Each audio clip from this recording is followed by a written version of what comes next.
On va parler DSA, comment les plateformes intègrent les nouvelles obligations et comment ça s'interprète avec la liberté d'expression. On en parle tout de suite avec mon invitée, Caroline Yanaz, associée chez Eversheds Sutherland Paris. Caroline, bonjour. Bonjour Arnaud. Alors, on va voir que le DSA a eu un impact concret sur les obligations des plateformes et on va s'intéresser aux premières décisions post-DSA. Tout d'abord, quelles sont-elles? Quelles sont les premières tendances de ces décisions?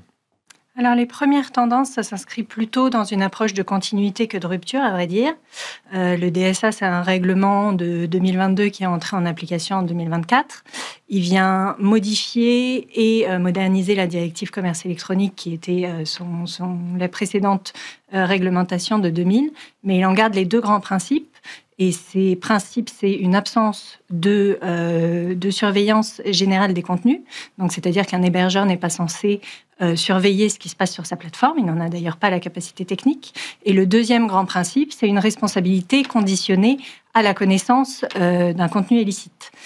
Donc, c'est-à-dire qu'un hébergeur ne va être tenu responsable que si il a été notifié d'un contenu illicite et qu'il n'a pas retiré dans les temps ce contenu illicite. Il y a une réserve d'interprétation qui est importante, qui est le contenu manifestement illicite. Donc, c'est-à-dire qu'un hébergeur n'est pas tenu de retirer absolument tous les contenus qui lui sont notifiés et qui sont prétendus comme illicites, mais seulement les contenus manifestement illicites, donc c'est-à-dire les contenus qui posent vraiment problème, dont l'illicéité est manifeste, où il n'y a pas vraiment de doute sur cette illicéité. On n'est pas dans de la diffamation ou de dénigrement, mais on est potentiellement dans des contenus insultants, de l'apologie contre le terrorisme, etc. Et les premières décisions d'ISA, elles viennent rappeler ça et cette limite entre la liberté d'expression et la censure. D'accord, donc il y a une articulation qui doit avoir entre les obligations des plateformes et cette liberté d'expression pour éviter toute censure abusive qui pourrait y avoir. Exactement. L'idée, c'est vraiment que les hébergeurs ne doivent pas être juges du contenu qui transite sur leur plateforme. C'est-à-dire qu'ils ont des obligations. Ils ont notamment des obligations de retrait. Ils ont des obligations de modération du contenu. Mais ils ne doivent pas se transformer en censeurs, notamment en censeurs privés, parce que ce qu'on veut éviter, c'est l'autocensure. Et on veut vraiment qu'il y ait cette liberté d'expression qui soit préservée et qu'il y ait une balance qui soit faite entre, bien sûr, les contenus manifestement illicites et la liberté d'expression. Alors, on va revenir sur les premières décisions post-DSA. En quoi elles illustrent la continuité dont vous avez parlé tout à l'heure? Alors, une des premières décisions qui a été rendue sous l'égide du DSA, c'est une décision qui est rendue contre TikTok.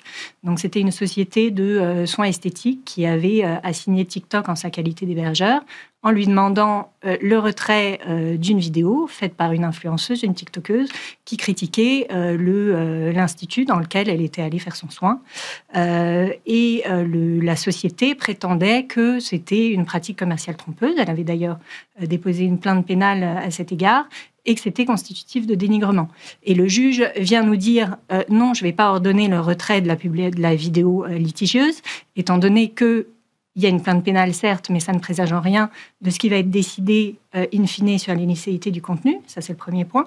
Et le deuxième point, c'est le côté dénigrement, c'est-à-dire que la TikTokeuse critique l'Institut de soins, elle critique les soins qu'elle a reçus là-bas, mais ça reste une critique mesurée, raisonnable, qui ne dégénère pas en un abus de la liberté d'expression et en un dénigrement. Donc, on est vraiment dans une évaluation au cas par cas, par le juge de où est-ce qu'on met le curseur. Est-ce que c'est du dénigrement? Est-ce que c'est de la diffamation? Ou est-ce que c'est juste l'expression d'une opinion qui, certes, est une expression négative et mécontente des soins qu'elle a reçus, mais qui reste dans les limites de la liberté d'expression? Alors, quels critères le juge il utilise? Alors, le juge, ce qu'il utilise comme critère, c'est le critère du manifestement illicite. C'est-à-dire que ce qu'on voit depuis la LCEN, donc la LCEN, c'est la loi pour la confiance dans l'économie numérique. Elle existe dans le paysage législatif français depuis 2004. Elle vient transposer la directive e-commerce dont on a parlé, donc le prédécesseur du DSA. Et cette LCEN, elle reprenait ce principe de responsabilité limitée au contenu illicite. Et lors de la promulgation de la loi, de cette LCEN, le Conseil constitutionnel avait émis une réserve d'interprétation assez importante.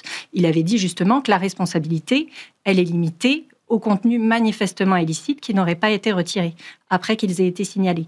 Et vraiment, ce sujet de manifestement, il est vraiment au cœur de la jurisprudence LCEN et maintenant d'ISA, c'est-à-dire qu'on a vraiment une évaluation au cas par cas, mais le curseur, c'est un petit peu, est-ce que cette illicéité est évidente ? C'est-à-dire que, par exemple, quand vous avez un contenu diffamant ou un contenu dénigrant, peut y avoir une discussion sur est-ce que c'est raisonnable, est-ce que c'est excessif ? Par exemple, en matière de diffamation, c'est une infraction de presse, il y a l'exception de vérité, il y a l'excuse de bonne foi. Donc tout ça, c'est des choses dont on peut discuter, que bien sûr un hébergeur ne peut pas faire. Il ne peut pas faire une analyse légale comme le ferait un juge à chaque fois qu'il reçoit une notification LCEN de demande de retrait.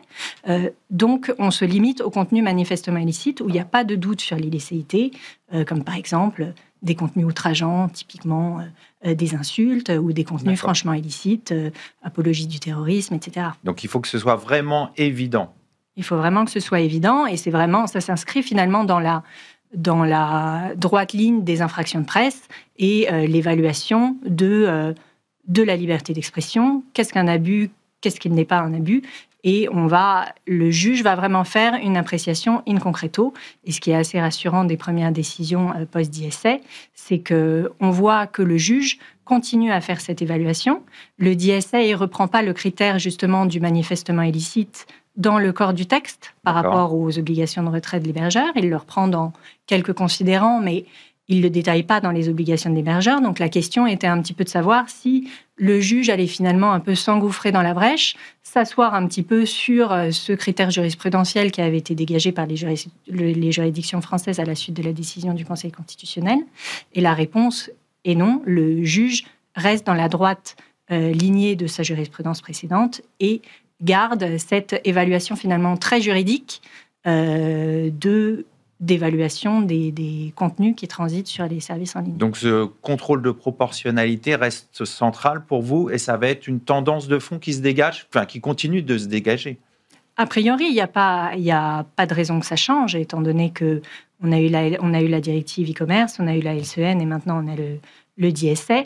Il y a quand même cette volonté vraisemblable des juges de rester très juridiques dans leur appréciation des contenus, de tempérer un peu les ardeurs des plaignants qui voudraient faire retirer des contenus qui leur portent préjudice parce que ils ne sont pas très contents de ce qui se transite, de ce qui porte sur eux chez les plateformes, mais ça ne veut pas dire que tout va être retiré. Pour finir, est-ce qu'on a une clarification du rôle des plateformes avec ces décisions ? Alors, je ne dirais pas une clarification parce que c'est dans la droite lignée, mais on a certainement une consolidation de la jurisprudence ancienne. Il y a toute la jurisprudence TikTok, par exemple, dont je vous parlais, a été rendue par le TJ de Paris, et notamment sa troisième chambre, qui est spécialisée sur ces affaires LCEN, article 6.3, procédure accélérée au fond, etc. Donc, c'est vraiment son dada, entre guillemets. Et donc, je pense qu'elle va continuer à insuffler un petit peu cette dynamique et donc consolider cette jurisprudence ancienne à ce sujet. Bon, on va observer ça de près. Exactement. Merci Caroline Liana. Merci, je rappelle Arnaud. que vous êtes associée chez Evershed Sutherland. Merci beaucoup. Tout de suite, l'émission continue. On va parler d'un autre sujet important pour les entreprises. On va parler congés payés et décompte des heures supplémentaires.